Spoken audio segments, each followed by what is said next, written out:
फिर प्रभु ने आज का दिन हमें दिया है। एक बार फिर प्रभु ने आज का दिन सानू दिताया। यदि परमेश्वर ही हमें आज का दिन ना दे तो हम आगे जिंदा नहीं रह सकते। अगर परमेश्वर ही सानू दिन ना देवे या आज का दिन ना दिंदा तो हो सकता असी जिंदा ना रहंदे। कितने लोग आज भी महामारी की बीमारी के कारण मर गए। किन्ने लोग आज के दिन तक महामारी के नाल बीमारी के नाल मर चुके हैं। कितने लोग मरने के लिए हॉस्पिटल में पड़े। ते किन्ने लोग उस बीमारी के कारण हस्पताल दे विच है। कितने लोगों को ऑक्सीजन नहीं मिल रहा। किन्ने लोगों को ऑक्सीजन की घाट हो गई, उन्होंने नहीं मिल रही। लेकिन फिर भी हम प्रभु को धन्यवाद देते हैं। लेकिन फिर भी असी परमेश्वर का धन्यवाद करते हैं। इस घड़ी तक हम बिल्कुल तंदुरुस्त हैं। इस घड़ी तक असी बिल्कुल ठीक ठाक हैं, क्योंकि हमारा परमेश्वर हमारी सुरक्षा कर रहा है। क्योंकि साडा परमेश्वर साड़ी रक्षा कर रहा है। और मैं ये आशा करता हूँ और मैं ये उम्मीद करता हाँ कि जहाँ जहाँ भी प्रभु के लोग रह रहे हैं उन सब की रक्षा हमारा प्रभु कर रहा है। और जिथे किते भी प्रभु के लोग रह रहे हैं प्रभु उन्हां दी रक्षा कर रहा है। जो हमारे जीवन में छोटा मोटा बीमारी परेशानी आती है, जो साडे जीवन दे विच दुख मुसीबतां आउंदियां आ, वह हमें नाश करने के लिए नहीं है। वो सानू बर्बाद करन दे लई नहीं, वो हमको नम्र बनाने के लिए है। वो सानू हलीम बनाउण दे लई आउंदियां। क्योंकि हमारा जो प्रभु हमारे जीवन में काम करने के लिए जो बीच में रुकावट है वो है हमारी अपनी खुदी। क्योंकि जो परमेश्वर की इच्छा नू पूरा करन दे लई साडे विच एक रुकावट आ जांदी आ, ओनू बोलदे आ साडी अपनी खुदी। या फिर उसको हम अपनी मैं भी बोलेंगे, पंजाबी में बोलते हैं अपनी मैं, जां असी ये कह सकते हैं साडी अपनी मर्जी। उर्दू में इसको खुद ही बोलते हैं। उर्दू शब्द आ खुदी। इंग्लिश में क्या बोलते हैं? सेल्फ सेल्फ भी बोलते हैं। इंग्लिश दे विच ओनू फ्लैश बोलदे आ। सेल्फ सेल्फ सेल्फिश अपनी शरीरकता ना शरीरता लगे अपनी मैं कुछ हूं। तो ऐसा प्रभु हम कुछ भी नहीं है करके हमें नम्र बनाने के लिए हमारे जीवन में बहुत सारी मुसीबतें आने देता है। इसलिए प्रभु साडे जीवन दे विच असी कुछ भी नहीं आ, बहुत मुसीबतां साडे जीवन च आउण दिंदा ताकि असी नम्र हो जाइए। हम है तो मिट्टी थे, असी है तो मिट्टी, लेकिन प्रभु ने मिट्टी को जब चेंज कर दिया तो हम सुंदर बन गए। लेकिन जदों प्रभु ने मिट्टी नू बदल दिता तो असी वधिया बन गए। प्राण आत्मा भी उसने डाला है, प्राण और आत्मा भी उन्हें पाया है, सुंदर शरीर भी उसने दिया, सुंदर शरीर भी उन्हें दिता। लेकिन हम उसको भूल जाते हैं। हम अपने आप को ऊंचा करते हैं। लेकिन असी उन्होंने भुल जाने और अपने आप को ऊंचा करते हैं। हम अपनी पढ़ाई लिखाई के ऊपर घमंड करते हैं, अपनी तंदुरुस्ती के ऊपर घमंड करते हैं, अपने पैसे के ऊपर, अपना घर के ऊपर, किसी भी बात में हम घमंड करते हैं। लेकिन असी अपनी खूबसूरती उत्ते, अपने कार उत्ते, अपने पैसे उत्ते फिर कमांड करते हैं। लेकिन जब हमारे सामने मुश्किल परेशानी आती है, लेकिन जो साडे सामने मुसीबत दुख आउंदे आ, उसके द्वारा हमें प्रभु के पास नम्र होने का मौका मिलता है। और उसके द्वारा सानू परमेश्वर के सामने नम्र होने का मौका मिलता है। ये बात हमको अच्छी तरह समझना है। ये गल असी चंगी तरह समझनी है। कुछ भी एक्सीडेंट, बीमारी, कुछ भी हमारे जीवन में आता है, कोई भी दुर्घटना जब साडे जीवन दे विच आउंदी आ, अगर हम जीवित परमेश्वर के ऊपर भरोसा करते हैं अगर असी जिंदा परमेश्वर ते भरोसा करते हैं तो हमारे फायदे के लिए ही आता है। तो वो सब साडे लाभ दे लई आ। क्योंकि प्रभु के वचन में ऐसा लिखा है कि प्रभु दे वचन किस तरह लिखा आ। भजन संहिता 34 का 19 पढ़िएगा क्या लिखा है। और जबूर 34 का जो असी 19 पढ़ते हैं और पढ़ांगे असी प्रभु दे वचन दे विचों हिंदी और पंजाबी दे विच। ਧਰਮੀ ਉੱਤੇ ਬਹੁਤ ਸਾਰੀਆਂ ਮੁਸੀਬਤਾਂ ਪੈਂਦੀਆਂ ਹਨ ਪਰ ਯਹੋਵਾ ਉਹਨਾਂ ਸਭਨਾਂ ਤੋਂ ਉਸ ਨੂੰ ਛੁਡਾਉਂਦਾ ਹੈ। धर्मी पर बहुत सी विपत्तियां पड़ती तो हैं परंतु यहोवा उसको उन सब से मुक्त करता है। यहाँ पे लिखा है धर्मी जन के ऊपर बहुत सारी विपत्तियां पड़ती तो हैं। इधर लिखा धर्मी व्यक्ति के ऊपर बहुत सारिया मुसीबतां पैंदियां हैं, तो भी यहोवा परमेश्वर सब विपत्तियों से अपने लोगों को मुक्त कर देता है। ਪਰ ਯਹੋਵਾ ਪਰਮੇਸ਼ਰ ਉਹਨਾਂ ਸਭਨਾਂ ਤੋਂ ਉਹਨਾਂ ਨੂੰ ਛਡਾਉਂਦਾ ਆ। ये बड़ी बात हमको समझना होगा। ਇਹ ਵੱਡੀ ਗੱਲ ਅਸੀਂ ਸਮਝਣੀ ਆ।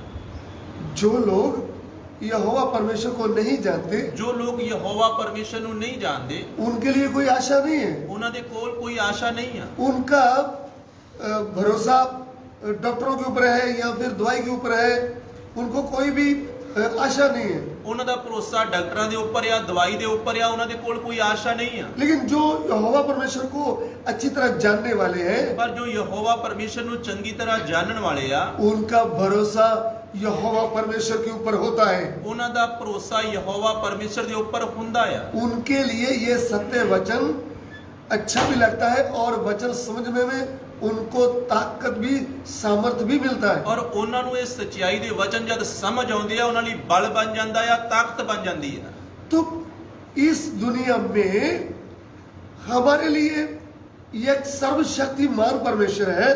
ਔਰ ਇਸ ਧਰਤੀ ਦੇ ਉੱਪਰ ਸਾਡੇ ਲਈ ਜੋ ਸਰਵ ਸ਼ਕਤੀਮਾਨ ਪਰਮੇਸ਼ਰ ਆ, वो इतना सामर्थ्य परमेश्वर है, वो सब कुछ करने की शक्ति रखता है। ਉਹ ਇੰਨਾ ਸ਼ਕਤੀਸ਼ਾਲੀ ਪਰਮੇਸ਼ਰ ਆ ਕਿ ਉਹ ਸਭ ਕੁਝ ਕਰਨ ਦੀ ਸ਼ਕਤੀ ਰੱਖਦਾ ਹੈ। क्योंकि उन्होंने ही मनुष्य को बनाया है। ਕਿਉਂਕਿ ਉਸ ਪਰਮੇਸ਼ਰ ਨੇ ਮਨੁੱਖ ਨੂੰ ਬਣਾਇਆ।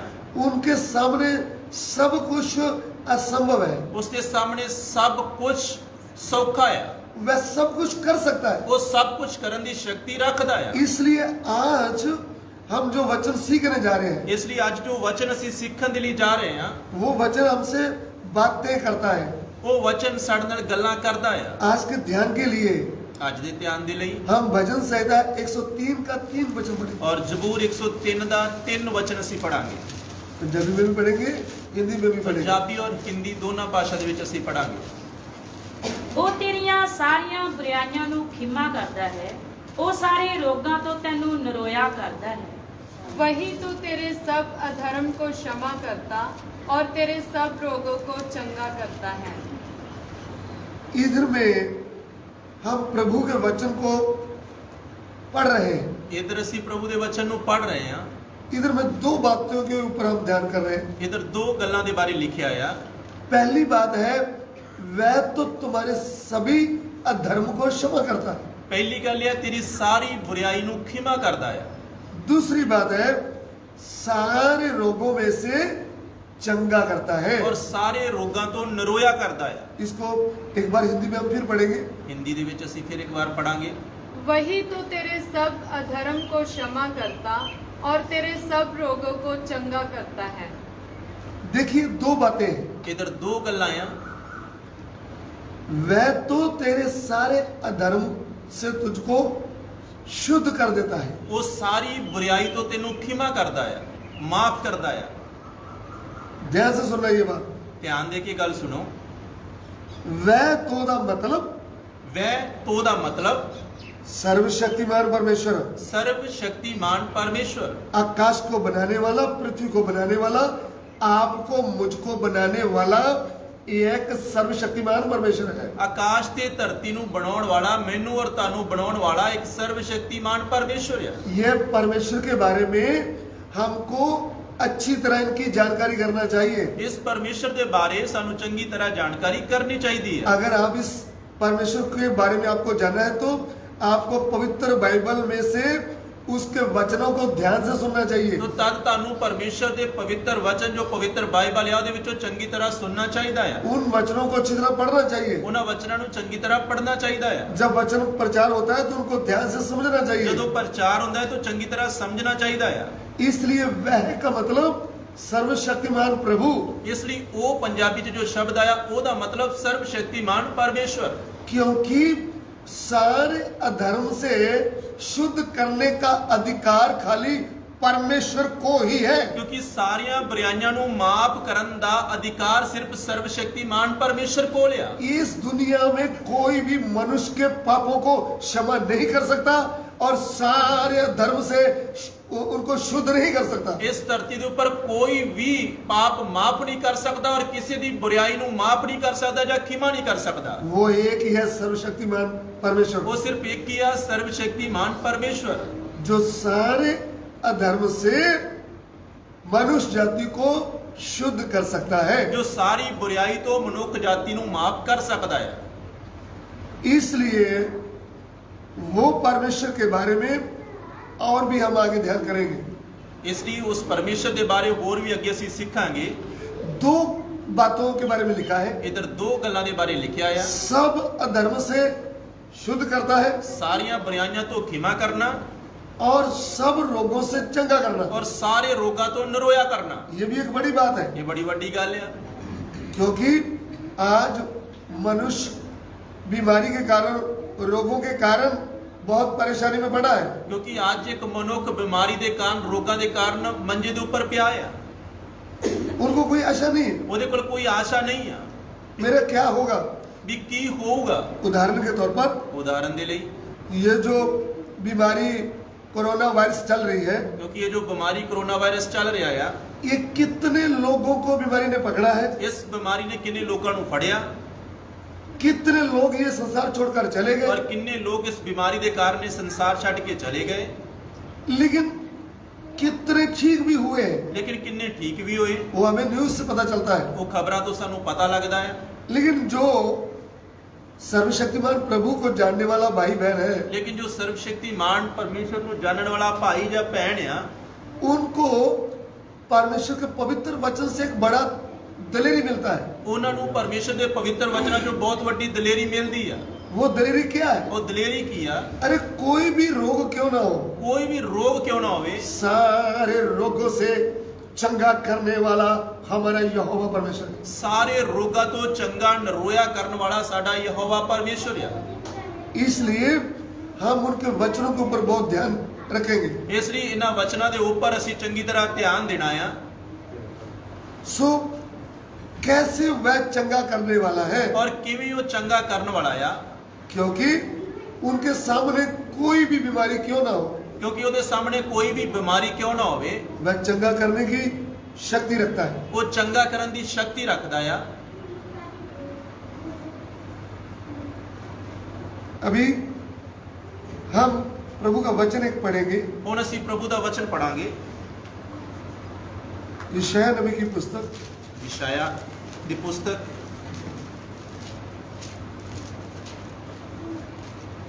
उसका 53 अध्याय, ਉਸਦਾ 53 ਅਧਿਆਇ उसका 4 और 5 वचन पढ़ेंगे। ਉਸਦਾ 4 ਔਰ 5 ਵਚਨ ਅਸੀਂ ਪੜਾਂਗੇ। ਸੱਚਮੁੱਚ ਉਸਨੇ ਸਾਡੇ ਗਮ ਚੁੱਕ ਲਏ ਅਤੇ ਸਾਡੇ ਦੁੱਖ ਉਠਾਏ, ਪਰ ਅਸਾਂ ਉਸ ਨੂੰ ਮਾਰਿਆ ਹੋਇਆ, ਪਰਮੇਸ਼ਵਰ ਦਾ ਕੁੱਟਿਆ ਹੋਇਆ ਅਤੇ ਭੰਨਿਆ ਹੋਇਆ ਸਮਝਿਆ। ਪਰ ਉਹ ਸਾਡੇ ਅਪਰਾਧਾਂ ਲਈ ਕਾਇਲ ਕੀਤਾ ਗਿਆ, ਸਾਡੀਆਂ ਬਦੀਆਂ ਦੇ ਕਾਰਨ ਕੁਚਲਿਆ ਗਿਆ। ਸਾਡੀ ਸ਼ਾਂਤੀ ਲਈ ਉਸ ਉੱਤੇ ਤਾੜਨਾ ਹੋਈ ਅਤੇ ਉਸ ਦੇ ਮਾਰ ਖਾਣ ਤੋਂ ਅਸੀਂ ਨਿਰੋਏ ਕੀਤੇ ਗਏ। निश्चय उसने हमारे रोगों को सह लिया और हमारे ही दुखों को उठा लिया, तो भी हमने उसे परमेश्वर का मारा कूटा और दुर्दशा में पड़ा हुआ समझा। परंतु वह हमारे ही अपराधों के कारण घायल किया गया, वह हमारे अधर्म के कामों के कारण कुचला गया। हमारी ही शांति के लिए उस पर ताड़ना पड़ी कि उसके कोड़े खाने से हम लोग चंगे हो जाएं। यहाँ पे परमेश्वर का एक भविष्यवक्ता भविष्यवाणी किया हुआ है। ਇਧਰ ਪ੍ਰਭੂ ਦਾ ਇੱਕ ਨਬੀ ਜਿਨੇ ਭਵਿੱਖਬਾਣੀ ਕੀਤੀ। उन्होंने जो सभी रोगों से चंगा करने वाला यहोवा परमेश्वर है, उन्हीं के बारे में ये भविष्यवाणी किया है। ਔਰ ਜੋ ਸਾਰੇ ਰੋਗਾਂ ਤੋਂ ਨਿਰੋਇਆ ਕਰਨ ਵਾਲਾ ਪਰਮੇਸ਼ਰ ਆ, ਉਹਦੇ ਬਾਰੇ ਭਵਿੱਖਬਾਣੀ ਕੀਤੀ ਗਈ। जो सभी धर्म से क्षमा कर सकता है, उनके बारे में ये लिख कर दे दिया। ਜੋ ਸਾਰੀਆਂ ਬੁਰਾਈਆਂ ਤੋਂ ਖਿਮਾ ਕਰ ਸਕਦਾ ਆ, ਉਹਦੇ ਬਾਰੇ ਲਿਖ ਕੇ ਦਿੱਤਾ। 750 साल पहले उन्होंने एक भविष्यवाणी किया है, ਲਗਭਗ 750 ਸਾਲ ਪਹਿਲਾਂ ਭਵਿੱਖਬਾਣੀ ਕੀਤੀ और ये लिख कर दे दिया है ਔਰ ਇਹ ਲਿਖ ਕੇ ਦੇ ਦਿੱਤਾ कि उसने हमारे रोग अपने ऊपर ले लिए हैं। ਕਿ ਉਹਨੇ ਸਾਡੇ ਰੋਗ ਆਪਣੇ ਉੱਪਰ ਲੈ ਲਏ और हमें शांति देने के लिए उसके ऊपर ताड़ना की गई। ਔਰ ਸਾਨੂੰ ਸ਼ਾਂਤੀ ਦੇਣ ਦੇ ਲਈ ਉਹਦੇ ਉੱਪਰ ਤਾੜਨਾ ਕੀਤੀ ਗਈ उसके कोड़े खाने से हम नरोए किए गए। ਔਰ ਉਹਦੇ ਕੋੜੇ ਖਾਣ ਤੋਂ ਅਸੀਂ ਚੰਗੇ ਕੀਤੇ ਗਏ। ये जो भविष्यवाणी है, ਇਹ ਜੋ ਭਵਿੱਖਬਾਣੀ ਆ ये सर्वशक्तिमान परमेश्वर के विषय में है। ਇਹ ਸਰਵਸ਼ਕਤੀਮਾਨ ਪ੍ਰਭੂ ਦੇ ਬਾਰੇ ਆ। और जब ये समा पूरा हुआ, ਔਰ ਜਦੋਂ ਇਹ ਭਵਿੱਖਬਾਣੀ ਪੂਰੀ ਹੋਈ, ਸਮਾਂ ਆਇਆ, परमेश्वर स्वर्ग छोड़कर मनुष्य के रूप में इस पृथ्वी में आया। ਔਰ ਪਰਮੇਸ਼ਰ ਮਨੁੱਖ ਦੇ ਰੂਪ ਦੇ ਵਿੱਚ ਇਸ ਧਰਤੀ ਦੇ ਉੱਪਰ ਆਇਆ। यशायाह नबी की पुस्तक उसका 9 अध्याय उसका 6 वचन भी हम पढ़ेंगे। ਯਸ਼ਾਇਆ 9 ਅਧਿਆਇ ਉਸ ਦਾ 6 ਵਚਨ ਵੀ ਅਸੀਂ ਪੜਾਂਗੇ। ਸਾਡੇ ਲਈ ਤਾਂ ਇੱਕ ਬਾਲਕ ਜੰਮਿਆ ਅਤੇ ਸਾਨੂੰ ਇੱਕ ਪੁੱਤਰ ਬਖਸ਼ਿਆ ਗਿਆ। ਰਾਜ ਉਹਦੇ ਮੋਢੇ ਉੱਤੇ ਹੋਵੇਗਾ ਅਤੇ ਉਹਦਾ ਨਾਮ ਐਉਂ ਸੱਦਿਆ ਜਾਵੇਗਾ, ਅਚਰਜ ਸਲਾਹੂ, ਸ਼ਕਤੀਮਾਨ ਪਰਮੇਸ਼ਵਰ, ਅਨਾਥੀ ਪਿਤਾ, शांति ਦਾ राजकुमार। जी, क्योंकि हमारे लिए एक बालक उत्पन्न हुआ, हमें एक पुत्र दिया गया है और प्रभुता उसके कांधे पर होगी और उसका नाम अद्भुत युक्ति करने वाला, पराक्रमी परमेश्वर, अनंत काल का पिता और शांति का राजकुमार रखा जाएगा। इधर में भी यशायाह भविष्यवक्ता सर्वशक्तिमान प्रभु के विषय में लिखता है। ਔਰ ਇੱਧਰ ਵੀ ਯਸ਼ਾਇਆ ਸਰਵਸ਼ਕਤੀਮਾਨ ਪ੍ਰਭੂ ਦੇ ਬਾਰੇ ਭਵਿੱਖਬਾਣੀ ਕਰਦਾ ਆ। वो ये कहता है कि सर्वशक्तिमान परमेश्वर एक बालक के रूप में इस पृथ्वी में आ रहा है। ਔਰ ਉਹ ਇਹ ਭਵਿੱਖਬਾਣੀ ਕਰਦਾ ਕਿ ਸਰਵਸ਼ਕਤੀਮਾਨ ਪਰਮੇਸ਼ਰ ਇੱਕ ਬਾਲਕ ਦੇ ਰੂਪ ਦੇ ਵਿੱਚ ਇਸ ਧਰਤੀ ਦੇ ਉੱਪਰ ਆ ਰਿਹਾ ਆ, जो अनादिकाल का पिता है, ਜੋ ਅਨਾਦਿ ਕਾਲ ਦਾ ਪਿਤਾ ਆ, जो शांति का राजकुमार है, ਜੋ ਸ਼ਾਂਤੀ ਦਾ ਰਾਜਕੁਮਾਰ ਆ, जो सर्वशक्तिमान परमेश्वर है, ਜੋ ਸਰਵਸ਼ਕਤੀਮਾਨ ਪਰਮੇਸ਼ਰ ਆ, वो ही मनुष्य के रूप में एक बच्चा बनकर इस पृथ्वी में आ रहा है। ਔਰ ਉਹ ਹੀ ਮਨੁੱਖ ਦੇ ਰੂਪ ਦੇ ਵਿੱਚ ਇੱਕ ਬੱਚਾ ਬਣ ਕੇ ਇਸ ਧਰਤੀ ਦੇ ਉੱਪਰ ਆ ਰਿਹਾ ਹੈ। लेकिन जब समय आया तो वो इस पृथ्वी में आकर जन्म लिया है। ਔਰ ਜਦੋਂ ਸਮਾਂ ਪੂਰਾ ਹੋਇਆ ਤਾਂ ਇਸ ਧਰਤੀ ਦੇ ਉੱਪਰ ਇੱਕ ਬੱਚੇ ਦੇ ਰੂਪ 'ਚ ਉਹਨਾਂ ਨੇ ਜਨਮ ਲਿਆ। कुंवारी कन्या के द्वारा, जो नासरत की मरियम है, उसके द्वारा उन्होंने बच्चे का रूप ले लिया। ਔਰ ਕੁਆਰੀ ਕੰਨਿਆ ਦੇ ਦੁਆਰਾ ਜੋ ਨਾਸਰਤ ਦੀ ਰਹਿਣ ਵਾਲੀ ਆ ਉਹਦੇ ਦੁਆਰਾ ਇੱਕ ਬੱਚੇ ਦਾ ਰੂਪ ਧਾਰਨ ਕੀਤਾ। कितने लोग इस बात के ऊपर हैरान होते हैं कि कुमारी कन्या ने बच्चे को जन्म कैसे दे दिया। ਔਰ ਕਿੰਨੇ ਲੋਕ ਇਸ ਗੱਲ ਤੋਂ ਹੈਰਾਨ ਹੋ ਜਾਂਦੇ ਆ ਕਿ ਇੱਕ ਕੁਆਰੀ ਕਿਵੇਂ ਗਰਭਵਤੀ ਹੋ ਸਕਦੀ ਹੈ ਔਰ ਬੱਚੇ ਨੂੰ ਜਨਮ ਦੇ ਸਕਦੀ ਹੈ। दुनिया के हिसाब से, साइंस के हिसाब से ये बहुत कठिन काम है। ਦੁਨੀਆ ਦੇ ਹਿਸਾਬ ਦੇ ਨਾਲ ਔਰ ਸਾਇੰਸ ਦੇ ਅਨੁਸਾਰ ਇਹ ਬੜੀ ਹੀ ਔਖੀ ਗੱਲ ਆ। ये एक बच्चे को जन्म देना है तो पति पत्नी का विवाह होना चाहिए। ਔਰ ਇੱਕ ਬੱਚੇ ਦਾ ਜਨਮ ਹੋਣਾ ਤਾਂ ਪਤੀ ਪਤਨੀ ਦਾ ਵਿਆਹ ਹੋਣਾ ਜ਼ਰੂਰੀ ਆ। यह पति पत्नी शरीर के संबंध में इकट्ठा होना चाहिए। ਔਰ ਪਤੀ ਪਤਨੀ ਦਾ ਸੰਬੰਧ ਹੋਣਾ ਜ਼ਰੂਰੀ ਆ। लेकिन इधर में जो आया है वो मनुष्य की ओर से नहीं आया है। ਲੇਕਿਨ ਇੱਧਰ ਜੋ ਆਇਆ ਉਹ ਕਿਸੇ ਸੰਬੰਧ ਦੇ ਨਾਲ ਨਹੀਂ ਆਇਆ।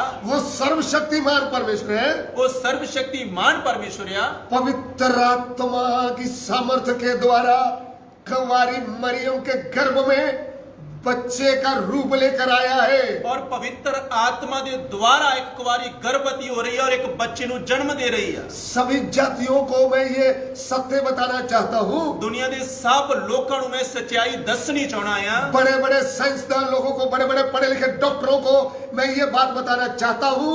ये बात आपकी समझने में, आपको समझ में नहीं आ सकता, लेकिन आप प्रभु के सामने नम्रता से समझेंगे तो सर्वशक्तिमान परमेश्वर पवित्र आत्मा के द्वारा मनुष्य का रूप लेकर कुंवारी कन्या के द्वारा इस पृथ्वी में आया है। ਵੱਡੇ ਵੱਡੇ ਪੜੇ ਡਾਕਟਰਾਂ ਨੂੰ, ਗਿਆਨੀਆਂ ਨੂੰ, ਸਾਇੰਸਦਾਨਾਂ ਨੂੰ ਮੈਂ ਦੱਸਣਾ ਚਾਹਣਾ ਆ ਕਿ ਤੁਹਾਡੀ ਸਮਝ ਦੇ ਨਾਲ ਤੁਹਾਨੂੰ ਇਹ ਗੱਲ ਸਮਝ ਨਹੀਂ ਆ ਸਕਦੀ, ਲੇਕਿਨ ਜਦ ਤੁਸੀਂ ਪਰਮੇਸ਼ਰ ਦੇ ਸਾਹਮਣੇ ਨਮਰ ਹੋ ਜਾਓਗੇ ਤੇ ਤੁਹਾਨੂੰ ਇਸ ਗੱਲ ਦੀ ਸਮਝ ਆਏਗੀ ਕਿ ਪਵਿੱਤਰ ਆਤਮਾ ਦੇ ਦੁਆਰਾ ਹੀ ਇੱਕ ਕੁਵਾਰੀ ਗਰਭਵਤੀ ਹੋਈ ਔਰ ਬੱਚੇ ਨੂੰ ਜਨਮ ਦਿੱਤਾ ਹੈ। ये जो बच्चा बनकर आया है, हजारों साल पहले इसने मिट्टी के बीच में सांस फूंक दिया और मिट्टी को मांस हड्डियां नसों में बदल दिया और आपको जो बुद्धि दिया है, प्राण दिया है, आत्मा दिया है, वो इसी ने ही दिया है।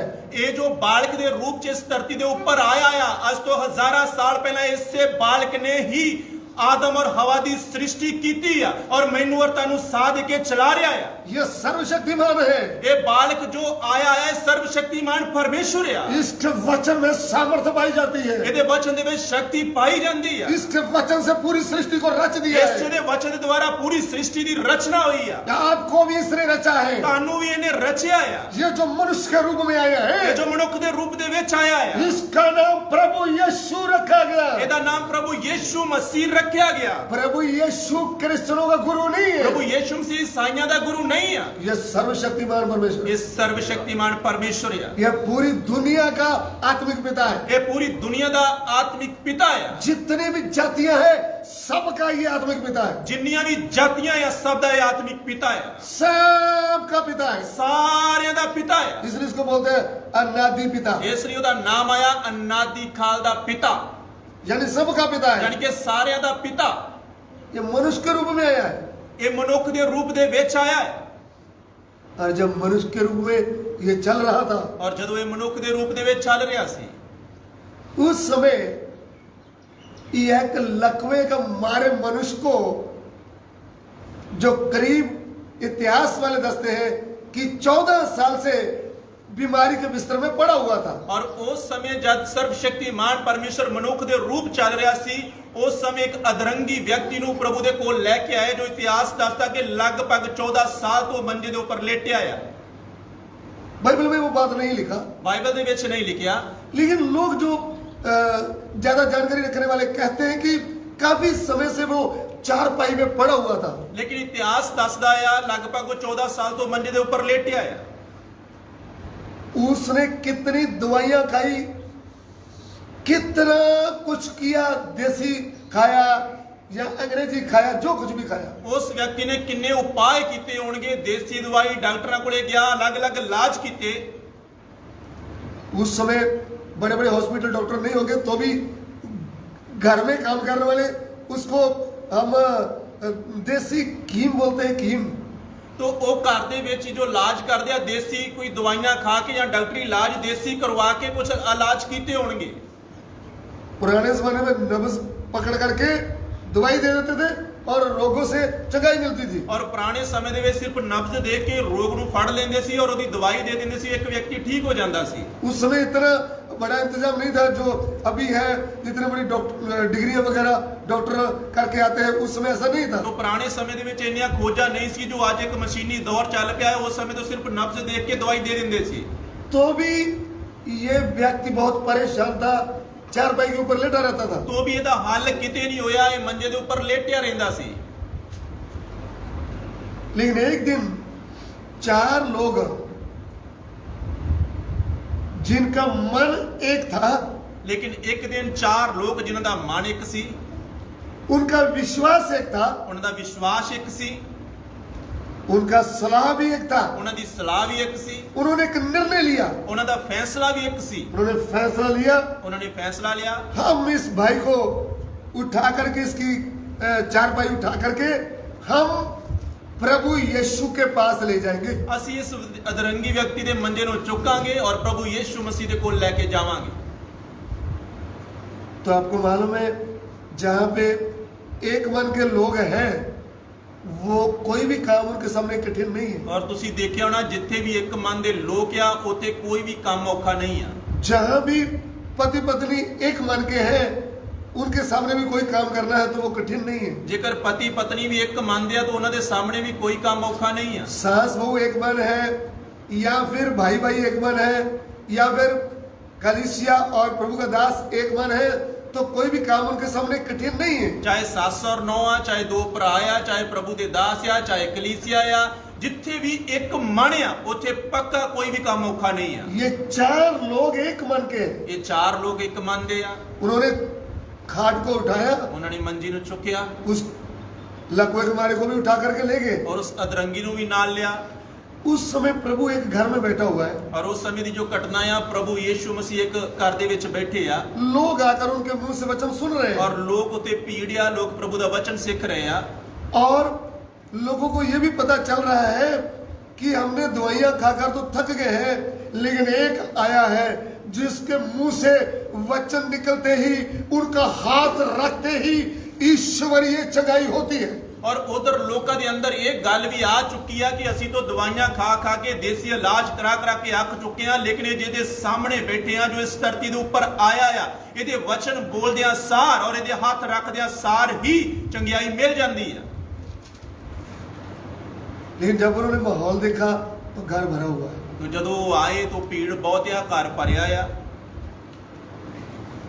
उस समय ऐसे वाले घर नहीं थे जो अभी लेंटर डाल डाल करके मजबूत घर बनाते हैं। तो जो ਅੱਜ ਸਾਨੂੰ ਘਰ ਦੇਖਣ ਦੇ ਵਿੱਚ ਆਉਂਦੇ ਆ, ਉਸ ਸਮੇਂ ਦਾ ਲੈਂਟਰ ਵਾਲੇ ਘਰ ਨਹੀਂ ਸੀ। ऐसा रहने के लिए एक घर था। और उस समय एक आम घर सी। पुराने समय में लोग मिट्टी के घर बनाते थे, लकड़ी का ऊपर छत डाल देते थे। तो पुराने समय ਦੇ ਵਿੱਚ ਲੋਕ ਮਿੱਟੀ ਦੇ ਘਰ ਬਣਾਉਂਦੇ ਸੀ ਔਰ ਕਾਨੀਆਂ ਦੀਆਂ ਛੱਤਾਂ ਪਾ ਦਿੰਦੇ ਸੀ। लेकिन इन्होंने क्या किया है? ਇਹਨਾਂ ਨੇ ਕੀ ਕੀਤਾ? उन्होंने उनको लाए थे, जब आगे जगह नहीं है तो उन्होंने हिम्मत नहीं हारा। और ਜਦੋਂ ਉਹ ਲੈ ਕੇ ਆਏ ਭੀੜ ਨੂੰ ਦੇਖਿਆ तो ਉਹ ਵਾਪਸ ਨਹੀਂ ਗਏ, ਹਿੰਮਤ ਨਹੀਂ ਹਾਰੀ। उन्होंने कैसे भी जिस घर में प्रभु बैठे हुए थे छत को धेड़ दिया। ਉਹਨਾਂ ਨੇ ਕਿਸੇ ਵੀ ਤਰ੍ਹਾਂ ਕੋਸ਼ਿਸ਼ ਕਰਕੇ ਸਭ ਤੋਂ ਪਹਿਲਾਂ ਕੋਠੇ ਦੇ ਉੱਪਰ ਛੱਤ ਦੇ ਉੱਪਰ ਗਏ ਔਰ ਛੱਤ ਨੂੰ ਦੇੜਿਆ। फिर वो चारपाई छत के बीच में से प्रभु के रूम में भेज दिया। और फिर उस मंजे ਨੂੰ ਥੱਲੇ ਲਟਕਾ ਦਿੱਤਾ ਜਿੱਥੇ ਪ੍ਰਭੂ ਬੈਠਾ ਸੀ। लेकिन प्रभु यीशु इनका विश्वास देख करके खुश हो जाते हैं। और ਜਦੋਂ ਇਹਨਾਂ ਨੇ ਇੰਨੀ ਮਿਹਨਤ ਕੀਤੀ, ਪ੍ਰਭੂ ਨੇ ਇਹਨਾਂ ਦੇ ਵਿਸ਼ਵਾਸ ਨੂੰ ਦੇਖਿਆ ਤਾਂ ਪ੍ਰਭੂ ਉਸ ਵਿਸ਼ਵਾਸ ਨੂੰ ਦੇਖ ਕੇ ਖੁਸ਼ ਹੋ ਗਏ। ध्यान से सुन लेना। ਧਿਆਨ ਦੇ ਕੇ ਸੁਣਿਓ। आप प्रभु के पास 4 साल से आ रहे हैं, 10 साल से आ रहे हैं, 5 साल से आ रहे हैं। ਤੁਸੀਂ ਪ੍ਰਭੂ ਦੇ ਕੋਲੇ 2 ਸਾਲ ਤੋਂ, 4 ਸਾਲ ਤੋਂ, 10 ਸਾਲ ਤੋਂ ਆ ਰਹੇ ਜੀ। आपके अंदर विश्वास नहीं है तो आप प्रभु से कुछ पा नहीं सकते। अगर ਤੁਹਾਡੇ ਅੰਦਰ ਵਿਸ਼ਵਾਸ ਨਹੀਂ ਆ ਤਾਂ ਤੁਸੀਂ ਪ੍ਰਭੂ ਤੋਂ ਕੋਲੋਂ ਕੁਝ ਪਾ ਨਹੀਂ ਸਕਦੇ। विश्वास कोई गोली नहीं है आपको दिखाकर खिलाएंगे, हाँ भी ये गोली मुझे ठीक करेगी। और विश्वास कोई गोली नहीं है, कोई देखने वाली चीज नहीं है जो ਤੁਹਾਨੂੰ ਦਿੱਤੀ ਜਾਵੇ ਤੇ ਤੁਸੀਂ ਠੀਕ ਹੋ ਜਾਓਗੇ। विश्वास आपकी आंखों के सामने ग्लूकोज वगैरह नहीं है कि आपको ग्लूकोज लगाएंगे तो आपको विश्वास है कि हाँ अभी मुझे ग्लूकोज लगा दिया। तो विश्वास ग्लूकोज ਦੀ ਤਰ੍ਹਾਂ ਨਹੀਂ ਕਿ ਤੁਹਾਨੂੰ ਦਿਖਾਇਆ ਗਿਆ ਤੇ ਤੁਹਾਨੂੰ ਵਿਸ਼ਵਾਸ ਹੋ ਗਿਆ ਵੀ ਹਾਂ ਮੈਨੂੰ ग्लूकोज ਲਾ ਦਿੱਤਾ ਹੈ। विश्वास आपके अंदर कैसे उत्पन्न होगा? और विश्वास ਤੁਹਾਡੇ ਅੰਦਰ ਕਿਵੇਂ ਆਏਗਾ? आप प्रभु के वचन को ध्यान से जब सुनेंगे, इस वचन के द्वारा आपके अंदर विश्वास उत्पन्न हो जाएगा। और ਜਦੋਂ ਤੁਸੀਂ ਚੰਗੀ ਤਰ੍ਹਾਂ ਪ੍ਰਭੂ ਦੇ ਵਚਨਾਂ ਨੂੰ ਸਿੱਖੋਗੇ, ਤੁਹਾਡੇ ਅੰਦਰ ਸੁਣਨ ਦੇ ਨਾਲ ਹੀ ਵਿਸ਼ਵਾਸ ਪੈਦਾ ਹੋ ਜਾਏਗਾ। जब विश्वास उत्पन्न होगा ਜਦੋਂ ਵਿਸ਼ਵਾਸ ਪੈਦਾ ਹੋਏਗਾ तो विश्वास के द्वारा ही आपको बिना दवाई के आप चंगे हो जाएंगे। ਤਦ ਤੁਸੀਂ ਵਿਸ਼ਵਾਸ ਦੇ ਨਾਲ ਹੀ ਬਿਨਾਂ ਦਵਾਈ ਦੇ ਚੰਗੇ ਹੋ ਜਾਓਗੇ। ऐसा हुआ। ਐਵੇਂ ਹੋਇਆ। प्रभु यीशु उनको देखकर जो लाए थे, ਪ੍ਰਭੂ ਯੀਸ਼ੂ ਮਸੀਹ ਨੇ ਉਹਨਾਂ ਨੂੰ ਦੇਖਿਆ ਜੋ 4 ਜਣੇ ਲੈ ਕੇ ਆਏ ਸੀ। उनका विश्वास देखा। ਉਹਨਾਂ ਦੇ ਵਿਸ਼ਵਾਸ ਨੂੰ ਦੇਖਿਆ। फिर उस लकवे के मारे को क्या कहा? ਫਿਰ ਉਸ ਅਧਰੰਗੀ ਨੂੰ ਕੀ ਆਖਿਆ? ये पुत्र तेरे पाप क्षमा हुए। हे ਪੁੱਤਰ ਉੱਠ, ਤੇਰੇ ਪਾਪ ਮਾਫ ਹੋਏ। तब लोग हैरान हुए, ਤਦ ਲੋਕ ਬੜੇ ਹੈਰਾਨ ਹੋਏ जो सामने बैठे थे ना। ਜੋ ਸਾਹਮਣੇ ਬੈਠੇ ਸੀ। उन्होंने बोला ये आपने वचन कैसे बोला है कि तेरे पाप क्षमा हुए? तो ਉਹਨਾਂ ਨੇ ਮਨ ਦੇ ਅੰਦਰ ਵਿਚਾਰ ਕੀਤਾ ਵੀ ਇਹ ਕਿਵੇਂ ਬੋਲ ਸਕਦਾ ਕਿ ਤੇਰੇ ਪਾਪ ਮਾਫ ਹੋਏ? अरे ये तो सिर्फ परमेश्वर ही पाप क्षमा कर सकता ਇਹ है। ਪਾਪ ਮਾਫ ਕਰਨ ਦਾ ਅਧਿਕਾਰ ਤਾਂ ਸਿਰਫ ਪਰਮੇਸ਼ਰ ਦੇ ਕੋਲ ਆ वही कर सकता है। ਔਰ ਉਹੀ ਮਾਫ ਕਰ ਸਕਦਾ ये ਹੈ। तो मनुष्य होकर क्या बोल रहा है? ਇਹ ਮਨੁੱਖ ਹੋ ਕੇ ਪਾਪ ਕਿਵੇਂ ਮਾਫ ਕਰ ਸਕਦਾ ਹੈ? वो क्या बोल रहे थे? आप मरकुस सुसमाचार 2:5 पढ़िए। ਔਰ ਉਹ ਕੀ ਬੋਲ ਰਹੇ ਸੀ? ਮਰਕੁਸ ਸੁਸਮਾਚਾਰ 2 ਅਧਿਆਇ ਦਾ 5 ਵਚਨ ਪੜ੍ਹਿਓ। ਅਤੇ ਯੀਸ਼ੂ ਨੇ ਉਹਨਾਂ ਦੀ ਨਿਹਚਾ ਵੇਖ ਕੇ ਉਸ ਅਧਰੰਗੀ ਨੂੰ ਕਿਹਾ, हे ਪੁੱਤਰ ਤੇਰੇ ਪਾਪ ਮਾਫ ਹੋਏ। यीशु ने उनका विश्वास देखकर उस लकवे के रोगी से कहा, हे पुत्र तेरे पाप क्षमा हुए। शेर भी पढ़ेंगे। ਪਰ ਕਈ ਗ੍ਰੰਥੀ ਉੱਥੇ ਬੈਠੇ ਆਪਣੇ ਮਨਾਂ ਵਿੱਚ ਵਿਚਾਰ ਕਰਨ ਲੱਗੇ, ਭਈ ਇਹ ਕਿਉਂ ਇਸ ਤਰ੍ਹਾਂ ਬੋਲਦਾ ਹੈ? ਇਹ ਕੁਫਰ ਬਕਦਾ ਹੈ। ਇੱਕ ਪਰਮੇਸ਼ਵਰ ਦੇ ਬਿਨਾ ਹੋਰ ਕੌਣ ਪਾਪ ਮਾਫ ਕਰ ਸਕਦਾ ਹੈ? जी हाँ।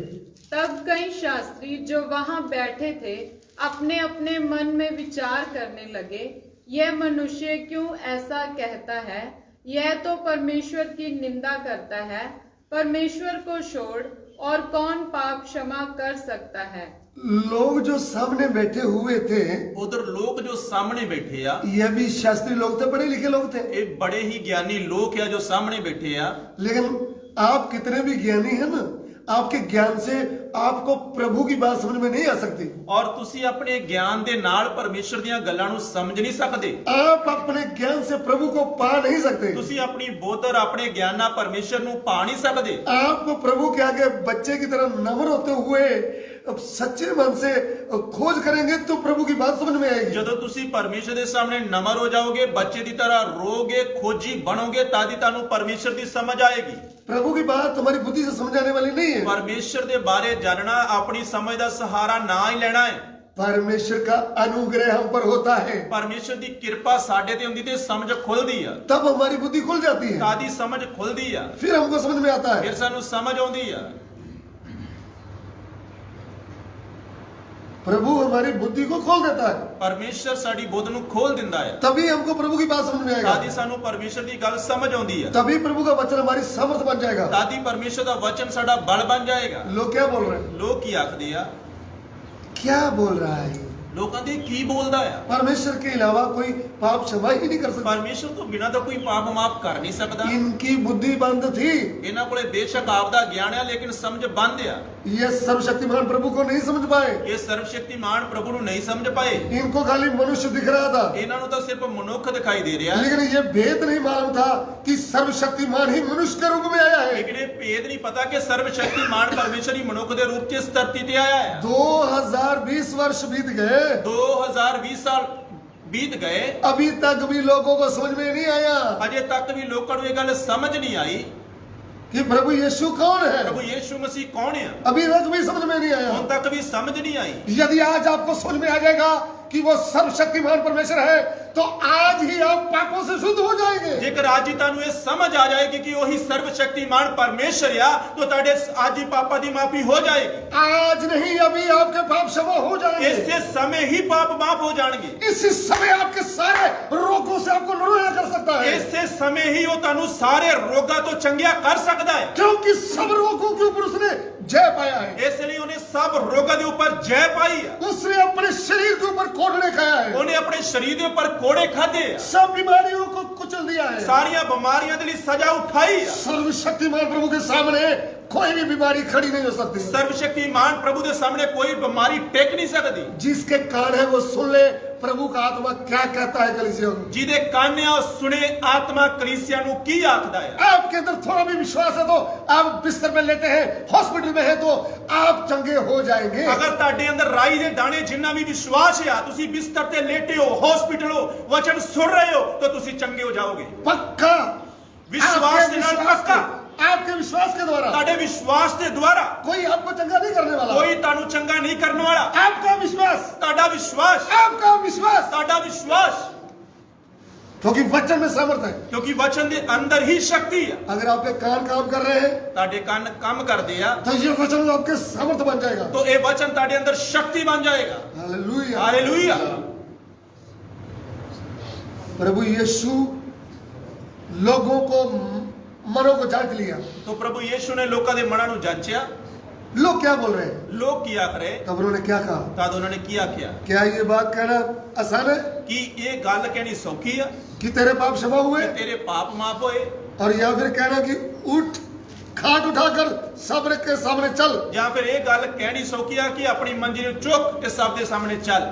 मुझे पाप माफ करने का भी अधिकार है, ਮੇਰੇ ਕੋਲ ਪਾਪ ਮਾਫ ਕਰਨ ਦਾ ਵੀ ਅਧਿਕਾਰ ਹੈ। और मैं ये कहता हूँ ਔਰ ਮੈਂ ਤੈਨੂੰ ਕਹਿਣਾ ਆ, इसके पाप क्षमा हुए, ਇਹਦੇ ਪਾਪ ਮਾਫ ਹੋਏ, अभी खाट उठाकर उठकर चल। ਹੁਣੇ ਆਪਣੀ ਮੰਜੀ ਚੁੱਕ ਤੇ ਚੱਲ। उसी समय ਉਸੇ ਸਮੇਂ ये लकवे का मारा हुआ ਇਹ अधरंगी जिसको 4 लोग लेकर आए थे, ਜਿਹਨੂੰ 4 ਲੋਕ ਲੈ ਕੇ ਆਏ, वो अपनी खाट उठाकर चलने लगा। ਉਹ ਖੁਦ ਆਪਣੀ ਮੰਜੀ ਨੂੰ ਚੱਕਿਆ ਔਰ ਚੱਲਣ ਲੱਗਾ। क्यों? ਕਿਉਂ?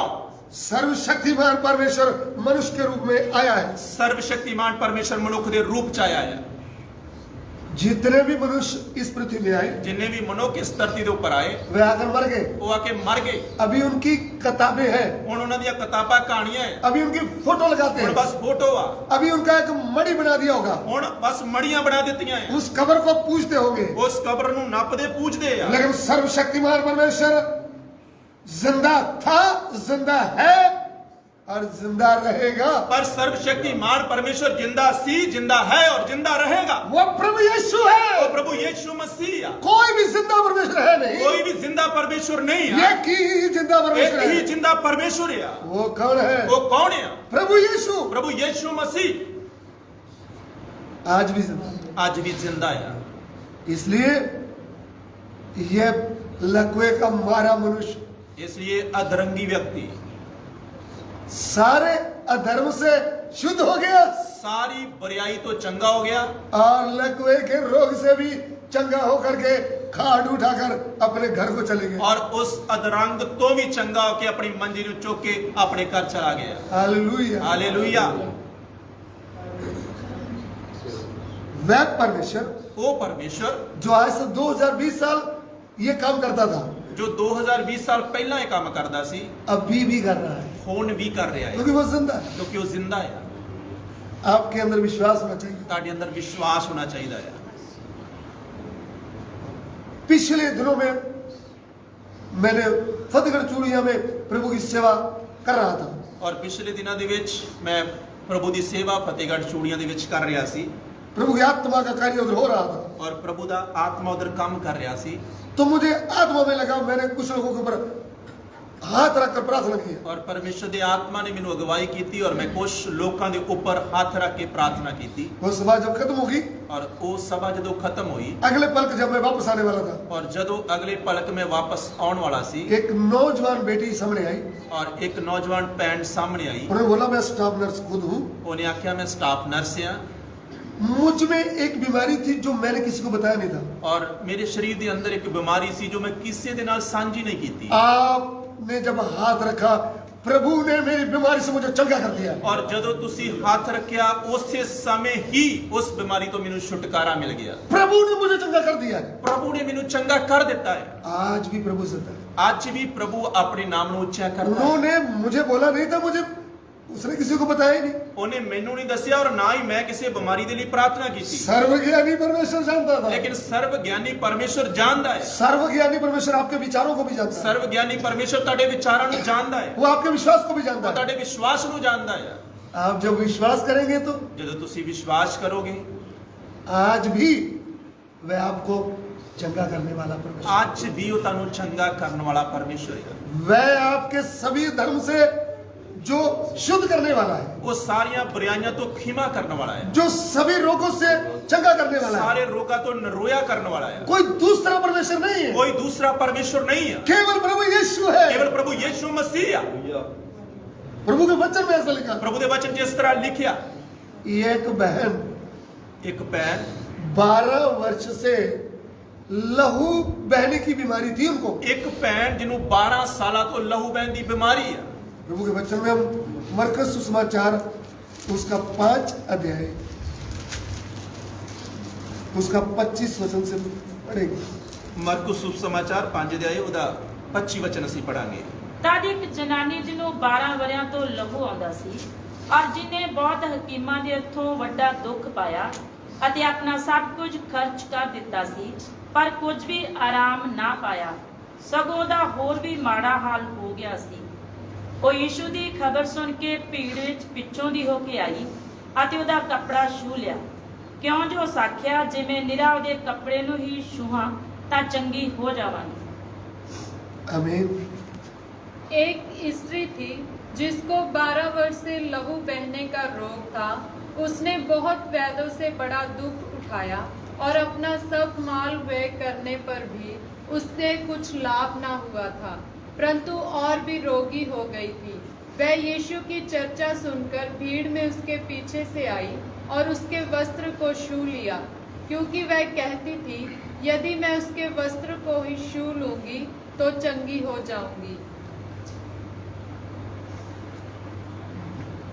एक वचन और हिंदी में पढ़ना चाहूंगा।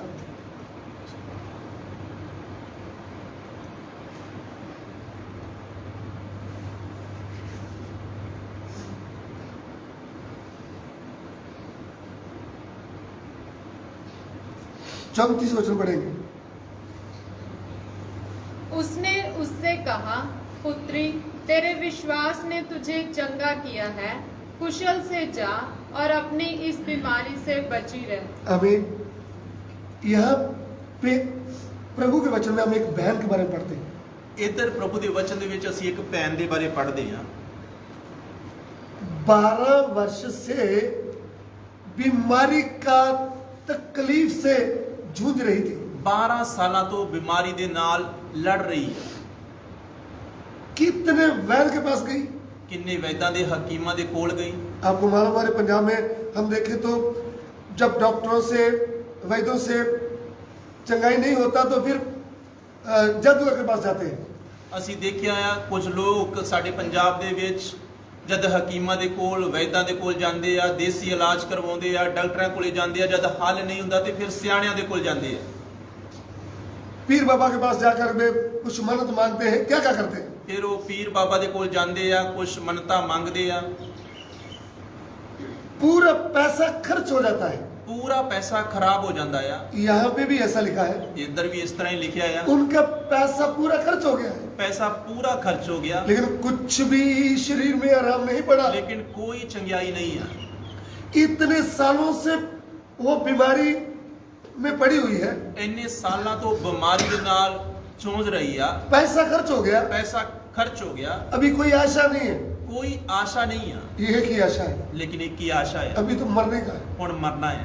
लेकिन आप थोड़ा सा इतिहास देखें, जिसको बीमारी ज्यादा बढ़ जाती है उसको घर से भी अलग कर देते हैं। ਤੇ ਤੁਸੀਂ ਜਦੋਂ ਇਤਿਹਾਸ ਨੂੰ ਦੇਖੋਗੇ ਪਿੱਛੇ ਕੀ ਕਰਦੇ ਸੀ, ਜਿਹਨੂੰ ਬਿਮਾਰੀ ਜਿਆਦੀ ਵੱਧ ਜਾਂਦੀ ਸੀ ਉਹਨੂੰ ਫਿਰ ਘਰ ਤੋਂ ਵੀ ਅਲੱਗ ਕਰ ਦਿੰਦੇ ਸੀ। क्योंकि छूत की बीमारी है, दूसरों को ना लगे। ਇਹ ਛੂਤ ਦੀ ਬਿਮਾਰੀ ਆ, ਦੂਸਰਿਆਂ ਨੂੰ ਨਾ ਲੱਗ ਜਾਏ। आज भी तो हम बोलते हैं ना, किसी को टीबी हो गया तो टीबी मतलब टीबी बीमारी। ਅੱਜ ਵੀ ਅਸੀਂ ਦੇਖੀ ਜਿਹੜੀ ਟੀਬੀ ਬਿਮਾਰੀ ਉਹਦੇ ਬਾਰੇ ਆਖਦੇ ਆ ਕਿ ਇਸ ਤੋਂ ਥੋੜਾ ਪਰਹੇਜ਼ ਕਰਨਾ ਹੈ, ਇਹਨੂੰ ਅੱਡ ਕਰੋ। लोग भी बोलते हैं उसके बर्तन थोड़ा सा अलग करो ना। ਤੇ ਲੋਕ ਵੀ ਆਖਦੇ ਨੇ ਜਿਹੜੇ ਬਰਤਨ ਹੈ ਉਹ ਅਲੱਗ ਕਰ ਦੋ। और किसी को कैंसर की बीमारी पकड़ी तो बोले थोड़ा दस्ताने डालकर इसको पट्टी भी करना है, इसको नहाना धोना भी दस्ताने के साथ करना है। तो ਕਿਸੇ ਨੂੰ ਕੈਂਸਰ ਆ ਉਸ ਤੋਂ ਵੀ ਕਹਿੰਦੇ ਪਰਹੇਜ਼ ਕਰਨਾ ਆ, ਗਲਵਜ਼ ਪਾਓ, ਆਪਣਾ ਮਾਸਕ ਪਾਓ, ਜਾਂ ਇਸ ਤਰੀਕੇ ਨਾਲ ਪਹਿਲਾਂ ਵੀ ਦੱਸਦੇ ਸੀ। वो पहले की बात छोड़ दो, अभी की बात कर लो। कोरोना बीमारी पकड़ा है तो पास भी नहीं जाएगा, डॉक्टर भी दूर से इलाज कर रहा है, क्या क्या चढ़ा हुआ है। ਔਰ ਜਿਵੇਂ ਪਹਿਲਾਂ ਪਰਹੇਜ਼ ਸੀ, ਅੱਜ ਵੀ ਕਰੋਨਾ ਦੇ ਬਾਰੇ ਅਸੀਂ ਦੇਖਿਆ ਆ, ਜਿਹਨੂੰ ਵੀ ਬਿਮਾਰੀ ਆ ਡਾਕਟਰ ਪੂਰੀ ਕਿੱਟ ਪਾਉਂਦੇ ਆ, ਮਾਸਕ ਪਾਉਂਦੇ ਆ, ਫਿਰ ਉਹਦਾ ਇਲਾਜ ਕਰਦੇ ਆ। घर वाले को पास में जाने नहीं देते। ਤੇ ਘਰ ਵਾਲਿਆਂ ਨੂੰ ਤਾਂ ਕੋਲ ਜਾਣ ਹੀ ਨਹੀਂ ਦਿੰਦੇ। अरे लाश के ऊपर लोग गिरते थे, हाय माँ हाय पिता, अभी कैसे गिरेंगे? ਤੇ ਪਹਿਲਾਂ ਲੋਕ ਲਾਸ਼ ਨੂੰ ਦੇ ਕੇ ਉੱਤੇ ਡਿੱਗਦੇ ਸੀ, ਰੋਂਦੇ ਸੀ, ਤੇ ਹੁਣ वो बोलते पास में नहीं आना, ਤੇ ਹੁਣ ਕਹਿੰਦੇ ਵੀ ਇਹਦੇ ਕੋਲ ਵੀ ਨਹੀਂ ਆਉਣਾ, चेहरा भी नहीं देखना, ਚਿਹਰਾ ਵੇਖਣ ਦਾ वो ਮੌਕਾ ਨਹੀਂ, बीमारी कहीं बाहर निकल जाए। ਤੇ ਬਿਮਾਰੀ ਕਿਤੇ ਤੁਹਾਨੂੰ ਨਾ ਲੱਗ ਜੇ। हम भी खुद कर देंगे सब ਬਸ कुछ। ਹੁਣ ਸਾਰਾ ਕੁਝ ਅਸੀਂ ਕਰ ਦਾਂਗੇ। वो तो अभी की बात हम देख रहे हैं। ਹੁਣ ਵੀ ਮੌਜੂਦਾ ਹੋ ਰਿਹਾ ਹੈ। इधर में क्या है? ਲੇਕਿਨ ਇੱਧਰ ਕੀ ਆ? ये निराशा से भरी हुई ਇਹ ਉਦਾਸ ਨਿਰਾਸ਼ਾ ਦੇ ਨਾਲ ਭਰੀ ਹੈ। दुनिया में ना उसके लिए कोई डॉक्टर कामयाब रहा, ना कोई वैद्य रहा, कोई भी पूजा पाठ करने वाला उसके लिए कामयाब नहीं रहा। ਦੁਨੀਆ ਦੇ ਵਿੱਚ ਜਦ ਸਾਰੀ ਆਸ਼ਾ ਉਹਦੀ ਖਤਮ ਹੋ ਚੁੱਕੀ ਆ, ਡਾਕਟਰ ਠੀਕ ਨਹੀਂ ਕਰ ਸਕੇ, ਕੋਈ ਰਿਸ਼ਤੇਦਾਰ ਭੈਣ ਭਰਾ ਉਹਨੂੰ ਠੀਕ ਨਹੀਂ ਕਰ ਸਕਿਆ, ਆਸ਼ਾ ਖਤਮ ਹੋ ਚੁੱਕੀ ਆ, तब किसी ने यीशु के बारे में उनको बताया है। ਤਦ ਉਸ ਭੈਣ ਨੂੰ ਪ੍ਰਭੂ ਯੀਸ਼ੂ ਦੇ ਬਾਰੇ ਕਿਸੇ ਨੇ ਦੱਸਿਆ ਹੈ। उन्होंने जाकर बोला है, ਉਹਨਾਂ ਨੇ ਆ ਜਾ ਕੇ ਦੱਸਿਆ ਆ। देखो बहन जी, ਦੇਖੋ ਭੈਣ, आप बहुत ही निराशा में हैं, ਤੁਸੀਂ ਬੜੇ ਦੁਖੀ ਹੋ, लेकिन आपके लिए एक आशा है। ਲੇਕਿਨ ਤੁਹਾਡੇ ਲਈ ਅੱਜ ਵੀ ਇੱਕ ਆਸ ना ਦਿੰਦਾ ਹੈ। तो पैसा लगेगा, ਨਾ ਪੈਸਾ ਲੱਗੇਗਾ, ना दवाई खानी ਨਾ पड़ेगी, ਦਵਾਈ ਖਾਣੀ ਪਊਗੀ, ना टीका लगाना पड़ेगा, ਨਾ ਟੀਕਾ ਲਾਉਣਾ ਪਊਗਾ, ना पैसा लगेगा। ਨਾ ਪੈਸਾ ਲੱਗੂਗਾ। वो आप प्रभु यीशु के पास चले जाओ, फ्री में आप जगह हो ਬਸ जाएंगे, ਪ੍ਰਭੂ ਯੀਸ਼ੂ ਮਸੀਹ ਦੇ ਕੋਲ ਚਲੇ ਜਾਓ, ਚੰਗਿਆਈ ਹੋ ਜਾਏਗੀ फ्री में। ਫਰੀ ਦੇ ਵਿੱਚ। ऐसा सुनकर उन्होंने मन में विश्वास कर लिया। ਬਸ ਇਹਦਾ ਸੁਣ ਕੇ ਉਹਦੇ ਅੰਦਰ ਵਿਸ਼ਵਾਸ ਆਇਆ। उन्होंने बोला, मैं कैसे भी उस प्रभु के पास जाऊंगी, ਉਹਨੇ ਆਖਿਆ ਮੈਂ ਕਿਵੇਂ ਵੀ ਉਸ ਪ੍ਰਭੂ ਦੇ ਕੋਲ ਜਾਊਂਗੀ। दुनिया मुझे मना करे तो भी मैं पीछे से जाकर छुप करके उनका कपड़ा छू लूंगी, मैं उनको भी नहीं बताऊंगी, तो मैं चंगी हो जाऊंगी। ਔਰ ਉਹਨੇ ਇਹ ਸੋਚ ਲਿਆ, ਦੁਨੀਆ ਮੈਨੂੰ ਕਿੰਨਾ ਵੀ ਰੋਕੇ, ਮੈਂ ਉਸ ਭੀੜ ਦੇ ਵਿੱਚੋਂ ਦੀ ਲੰਘ ਕੇ ਅਗਰ ਪੱਲਾ ਹੀ ਛੂ ਲੂੰਗੀ ਤਾਂ ਮੈਂ ਚੰਗੀ ਹੋ ਜਾਊਂਗੀ। ये है विश्वास। ਇਹ ਆ ਵਿਸ਼ਵਾਸ। हमारे कितने विश्वासी भाई बहन हैं, ਸਾਡੇ ਕਿੰਨੇ ਵਿਸ਼ਵਾਸੀ ਭਾਈ ਭੈਣ ਹੈ, कितने प्रभु के दास दासी हैं, ਕਿੰਨੇ ਪ੍ਰਭੂ ਦੇ ਦਾਸ ਦਾਸੀਆਂ, कितनी बार ये प्रचार किया होगा, ਕਿੰਨੀ ਵਾਰ ਇਹ ਪ੍ਰਚਾਰ ਕੀਤਾ, लेकिन इसके ऊपर ध्यान नहीं किया। ਲੇਕਿਨ ਆਪ ਖੁਦ ਧਿਆਨ ਨਹੀਂ ਕੀਤਾ। प्रिय भाइयों बहनों, ਪਿਆਰੇ ਭੈਣੋ ਤੇ ਭਾਈਓ, इन्होंने यीशु को देखा नहीं, ਇਹਨੇ ਯੀਸ਼ੂ ਨੂੰ ਦੇਖਿਆ ਨਹੀਂ ਆ किसी ने आकर यीशु का खबर दिया है ਬਸ ਕਿਸੇ ਨੇ ਯੀਸ਼ੂ ਮਸੀਹ ਬਾਰੇ ਦੱਸਿਆ ਹੀ ਆ और उनका बारे में खबर दिया है। ਬਸ ਖਬਰ ਦਿੱਤੀ आज भी तो हम यीशु की खबर आपको देते हैं ना। ਅੱਜ ਵੀ ਯੀਸ਼ੂ ਮਸੀਹ ਦੇ ਬਾਰੇ ਖਬਰ ਤੁਹਾਨੂੰ ਦੇ ਰਹੇ ਹਾਂ आप खबर ध्यान से सुनेंगे तो आपके अंदर विश्वास उत्पन्न हो जाएगा। ਤੁਸੀਂ ਇਹ ਖਬਰ ਧਿਆਨ ਦੇ ਕੇ ਸੁਣੋਗੇ ਤਾਂ ਤੁਹਾਡੇ ਅੰਦਰ ਵਿਸ਼ਵਾਸ ਪੈਦਾ ਹੋ ਜਾਏਗਾ उसने सुना है, ਉਹਨੇ ਸੁਣਿਆ सुनाने वाले ने अच्छी तरह सुना है, ਸੁਣਾਉਣ ਵਾਲੇ ਨੇ ਵੀ ਚੰਗੀ ਤਰ੍ਹਾਂ ਦੱਸਿਆ तब विश्वास उत्पन्न हुआ है। ਤਦ ਵਿਸ਼ਵਾਸ ਅੰਦਰ ਆ ਗਿਆ कैसे भी वो प्रभु के पास पहुंच गई। ਕਿਵੇਂ ਵੀ ਉਹ ਭੀੜ ਨੂੰ ਪਿੱਛੇ ਹਟਾਉਂਦੇ ਹੋਏ ਕੋਸ਼ਿਸ਼ ਕਰਕੇ ਬਿਮਾਰੀ ਦੀ ਮਾਰੀ ਜਾ ਕੇ ਪੱਲਾ ਛੂ ਲਿਆ उन्होंने छुप कर जाकर उनका कपड़ा छुआ है। ਉਹਨੇ ਚੋਰੀ ਜਾ ਕੇ ਪੱਲਾ ਛੂਇਆ ये नहीं उन्होंने बोला कि घर में जाकर देखूंगी चंगा हुई भी कि नहीं ਉਹਨੇ हुई। ਇਹ ਨਹੀਂ ਆਖਿਆ ਚਲ ਵੇਖ ਲਾਂਗੇ ਚੰਗੀ ਹੁੰਨੀ ਆ ਕਿ ਨਹੀਂ ਹੁੰਨੀ तुरंत ही कपड़ा छूते ही विश्वास कर लिया मुझे चंगाई मिल गया है। ਵਿਸ਼ਵਾਸ ਹੀ ਉਹਦੇ ਅੰਦਰ ਇੰਨਾ ਸੀ ਕਿ ਪੱਲਾ ਛੂੰਦਿਆ ਸਾਰੀ ਮੈਂ ਚੰਗੀ ਹੋ ਜਾਊਂਗੀ आप यीशु की खबर सुनते ही विश्वास किया तो आप उसी समय ही क्या हो जाएंगे। ਯੀਸ਼ੂ ਮਸੀਹ ਦੇ ਬਾਰੇ ਸੁਣਦਿਆਂ ਸਾਰੀ ਅਗਰ ਤੁਸੀਂ ਵਿਸ਼ਵਾਸ ਕਰ ਲਿਆ ਆ ਤਾਂ ਬੁਰਾਈ ਖਿਮਾ ਹੋ ਜਾਏਗੀ ਰੋਗਾ ਤੋਂ ਨਿਰੋਏ ਹੋ ਜਾਓਗੇ उसी समय ਉਸੇ ਸਮੇਂ जब ये उसी समय अच्छी हो गई ਜਦੋਂ ਇਹ ਉਸੇ ਸਮੇਂ ਪੱਲਾ ਛੂਇਆ ਚੰਗੀ ਹੋ ਗਈ तो यीशु प्रभु कहते हैं ਤਾਂ ਪ੍ਰਭੂ ਯੀਸ਼ੂ ਨੇ ਆਖਿਆ मेरा कपड़ा किसी ने छुआ है। ਤੇ ਉਹਨੇ ਚੇਲਿਆਂ ਨੂੰ ਆਖਿਆ ਕਿ ਮੇਰਾ ਕੱਪੜਾ ਕਿਸੇ ਨੇ ਛੂਇਆ ਹੈ चल लोग बोले प्रभु भीड़ इतना है। ਇਹ ਚੇਲੇ ਕਹਿੰਦੇ ਪ੍ਰਭੂ ਭੀੜ ਬਹੁਤ ਆ ਕੋਈ ਨਾਲ ਲੱਗ ਗਿਆ ਹੋਊਗਾ किसी ने छू लिया होगा। ਕਿਸੇ ਨੇ ਛੂ ਲਿਆ ਹੋਊਗਾ बोला ना भाई ਪ੍ਰਭੂ ਨੇ ਆਖਿਆ ਨਹੀਂ मुझ में शक्ति निकली है। ਮੇਰੇ ਅੰਦਰੋਂ ਸ਼ਕਤੀ ਨਿਕਲੀ ਆ किसी ने विश्वास के द्वारा छुआ है। ਇਹ ਐਵੇਂ ਨਹੀਂ ਕਿਸੇ ਨੇ ਵਿਸ਼ਵਾਸ ਦੇ ਨਾਲ ਪੱਲਾ ਛੂਇਆ ਆ तब प्रभु ने ऐसा देखा ਤਦ ਪ੍ਰਭੂ ਨੇ ਦੇਖਿਆ ये बहन डरती कांपती उनके पाँव में गिर गई। ਇਹ ਡਰਦੀ ਦੇ ਕੰਬਦੀ ਪ੍ਰਭੂ ਦੇ ਪੈਰਾਂ 'ਚ ਡਿੱਗੀ उन्होंने बोला प्रभु ਉਹਨੇ ਆਖਿਆ ਪ੍ਰਭੂ 12 वर्षों से मैं दुख उठा रही थी 12 ਸਾਲਾਂ ਤੋਂ ਮੈਂ ਰੋਗਣ ਔਰਤ ਆ मेरा कोई सहारा नहीं था। ਮੇਰਾ ਕੋਈ ਵੀ ਸਹਾਰਾ ਨਹੀਂ ਆ वो पैसा खत्म हो गया ਪੈਸਾ ਖਤਮ ਹੋ ਗਿਆ दवाइयां खाकर थक चुकी हूँ। ਦਵਾਈਆਂ ਖਾ ਖਾ ਕੇ ਥੱਕ ਚੁੱਕੀ ਆ प्यार करने वालों ने मुझे छोड़ दिया। ਪਿਆਰ ਕਰਨ ਵਾਲੇ ਆਪਣਿਆਂ ਨੇ ਛੱਡ ਦਿੱਤਾ ਹੈ कोई भी मेरा सहारा नहीं था। ਕੋਈ ਵੀ ਮੇਰਾ ਸਹਾਰਾ ਨਹੀਂ ਹੈ मैंने आपके बारे में सुना ਮੈਂ है ਤੁਹਾਡੇ ਬਾਰੇ ਸਿਰਫ ਸੁਣਿਆ और मैंने सुनकर विश्वास किया ਔਰ ਮੈਂ है। ਸੁਣ ਕੇ ਵਿਸ਼ਵਾਸ ਕਰ मैंने ਲਿਆ आपका कपड़ा छुआ है। ਮੈਂ ਹੀ ਹਾਂ ਜਿਹਨੇ ਤੁਹਾਡਾ ਪੱਲਾ ਛੂਇਆ ਆ